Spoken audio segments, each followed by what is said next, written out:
Bore బావిలో పిల్లోడు పడితే చైనాలో గంటలో తీస్తున్నారు. మన దేశంలో ఒక ప్రొక్లైనర్ వచ్చి 3 రోజులు అది తవ్వితే పిల్లోడు బతుకుతాడో లేదో కూడా గ్యారెంటీ లేదు. అప్డేట్ అవ్వచ్చుగా. జపాన్ లో ఒక అమ్మాయిని చదివించడం కోసం గవర్నమెంట్ ఒక ఊరికి 3 ఏళ్లు ట్రైన్ నడిపింది. కేవలం ఒక్క అమ్మాయి కోసం.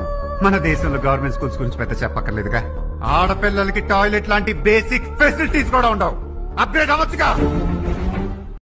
బోరు బావిలో పిల్లోడు పడితే చైనాలో గంటలో తీస్తున్నారు. మన దేశంలో ఒక ప్రొక్లైనర్ వచ్చి 3 రోజులు అది తవ్వితే పిల్లోడు బతుకుతాడో లేదో కూడా గ్యారెంటీ లేదు. అప్డేట్ అవ్వచ్చుగా. జపాన్ లో ఒక అమ్మాయిని చదివించడం కోసం గవర్నమెంట్ ఒక ఊరికి 3 ఏళ్లు ట్రైన్ నడిపింది. కేవలం ఒక్క అమ్మాయి కోసం. మన దేశంలో గవర్నమెంట్ స్కూల్స్ గురించి పెద్ద చెప్పక్కర్లేదుగా. ఆడపిల్లలకి టాయిలెట్ లాంటి బేసిక్ ఫెసిలిటీస్ కూడా ఉండవు. అప్గ్రేడ్ అవ్వచ్చుగా. బోరు బావిలో పిల్లోడు పడితే చైనాలో